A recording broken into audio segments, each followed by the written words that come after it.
Hi everybody, welcome back to my garden. So how many of you have gardens that are suffering right now?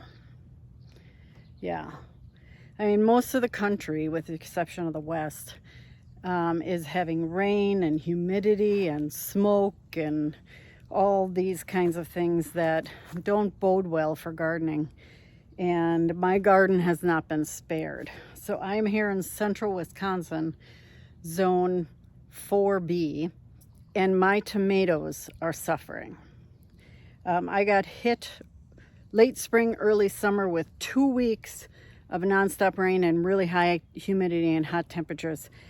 And then my garden got hit with early blight. I've never had early blight. And I kept everything trimmed. I kept everything, trellised really well. And I still got hit with early blight.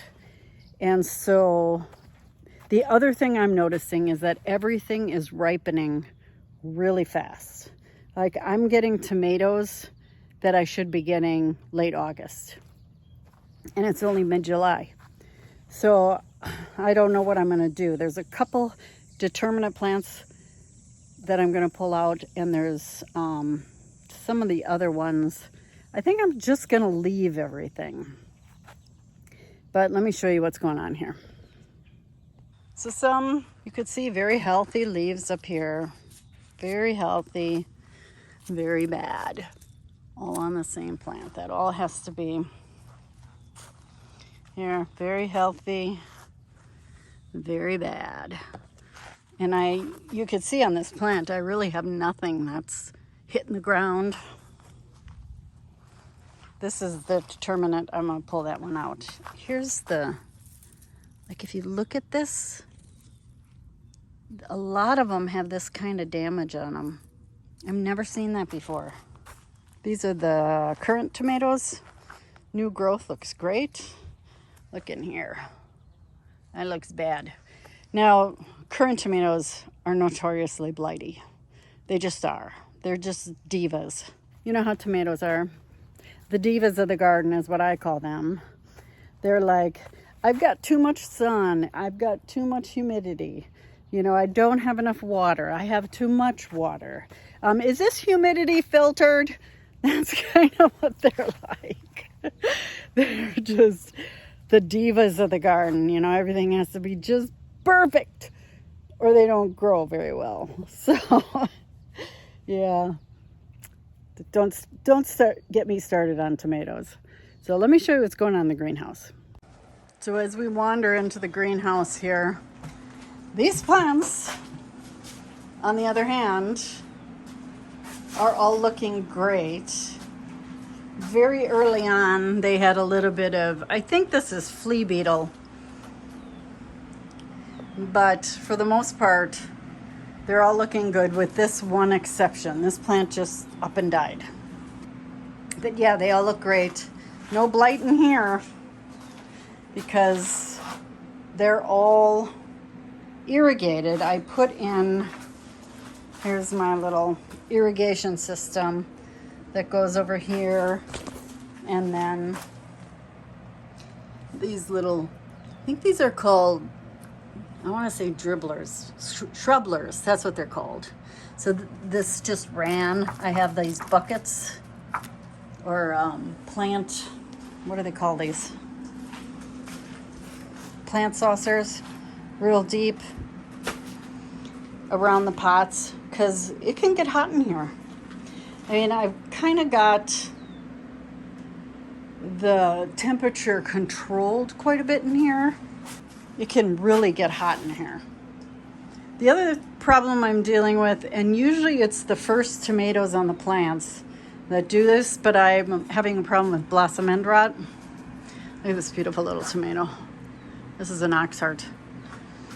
And the plants seem to have outgrown it. Now that I have them on irrigation, that they get every other day, the irrigation goes on.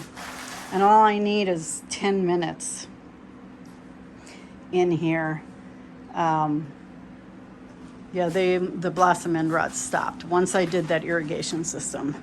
So now that I've shown you my tomatoes, let me show you a few other things that I'm going to take care of that are not making me happy. So I'm going to get rid of them. Here's the first thing I'm going to clean up.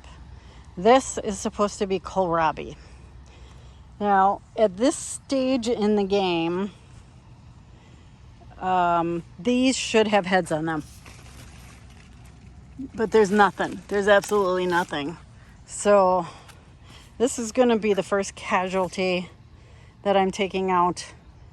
If it's not giving me any type of vegetable on it, I am just going to get rid of it and make space for something else. Here is the after. I pulled it all out. So I think what I'm going to put here is some late season lettuces and or zucchini in here. And then from here on, I put some mulch down for these salvias. So that is another place done. So while I'm cleaning up the garden, I've got 2 tomato plants that are going to have to come out already. Let me show you which ones they are. So this is Mountain Princess. It's only about 2.5 feet high, and it's very blighty, very blighty. It succumbed to early blight. We had 2 weeks with the first week was cold and rainy, and the second week was really hot and humid. And so, I mean, everything in the garden is suffering, but some of the tomatoes in particular are really suffering. And they came down with early blight, which we don't usually get here in Wisconsin. At least I don't. So you can see it's got a lot of fruit set. It's obviously a determinate tomato because it's only like 2.5 feet high, and everything's set at once. Everything's going ripe at once. And so I'm going to pull this plant and make sure that I really kind of trim up like this plant next to it. There, if you look at this one here, you can see like the blight isn't active. It doesn't have the yellow ring around it, but it's, this might be something else. So I'm going to spray these plants with hydrogen peroxide and see if we can't like nip this in the bud. So, but for now, Mountain Princess is done. So this plant is Sugar Baby. I don't know if that's focusing or not, I can't see. Sugar Baby was supposed to be a tomato with 1 to 2 ounce fruits on it. So I got news. This is not a 1 to 2 ounce fruit. This is like a 6 ounce fruit, 6 to 8 ounce fruit. So I have no idea what this is, but again, the plant is really suffering. And it's got a little bit of green growth on here, but it's got no leaves left. So I'm gonna put this thing out of its misery and pull it out of the ground. Besides, it's not what I thought it was anyway, so out it goes. Here is something else that's not performing as it should. These are cantaloupe, and you can tell we are in, what is it, mid-July. These things should be climbing all over the place, and they're not coming up. So I'm going to take a look at this variety and see how many days. I don't think we have enough days left to get these to fruit. Like they should have fruit on them already. And so I think I'm going to tear these out.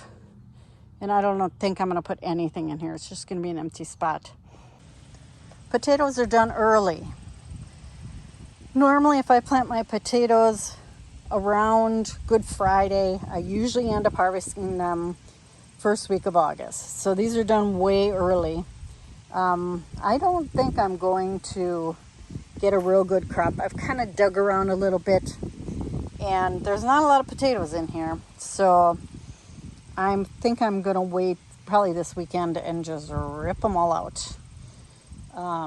Especially the ones that look like this, because they look really bad. Another casualty from the heat in my garden is my fennel.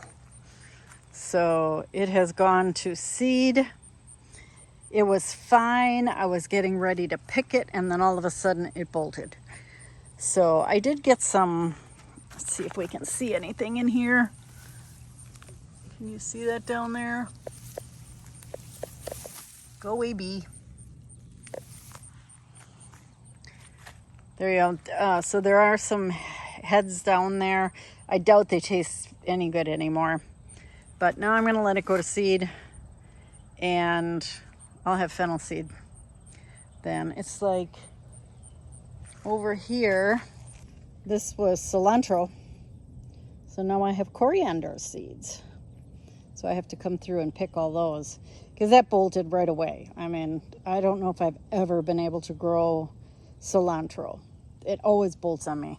So I'm going to try growing it this fall and see if maybe I can get a crop of cilantro. So my peas are done. You still have some on here that you can eat if you wanted to. I mean, they'd still be fine. But the rest of these I'm letting go so I can collect the seed. They're like really close. Whoops, there's a wasp in there. They're really close to being ready to collect. So I think what I'm going to do is in maybe a week or so, I'll pull these all off and just save the seed pods, let them dry out, and then peas will be ready for the next planting. I may end up planting them again right away for a fall crop. We'll see.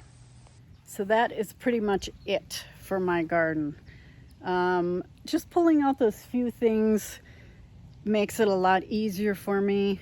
You know, you walk into your garden and your eyes kind of do an inventory of how things are going, and it was just stressing me out that those things weren't what they were supposed to do. So I got rid of them. You know, if things aren't working out for you, don't be afraid to rip them out. Some things you can even start over again, like the lettuces and all that. You can even start those over again. So yeah, I'm kind of hoping, it looks like this week we're in for a break in the heat and the humidity. We're actually supposed to get down to 55 degrees one night. That'll just be heavenly. I hope the humidity goes with it. So, and I hope it moves the smoke out of the way. Technically, I'm not supposed to be outside today, but I had to get this done. So here I am. So let me know down below how your gardens are doing. Are you suffering with the same things that I'm suffering with? And yeah, I'd really kind of like to know. From what I see on Facebook and the garden groups I'm on, blossom end rot is a big thing. Blight is also a big thing going around, which doesn't surprise me at all. And so, you know, then you know you're not alone if you're going through it too. So that's it for this time. Thanks so much for watching, everybody. Happy gardening. Bye-bye.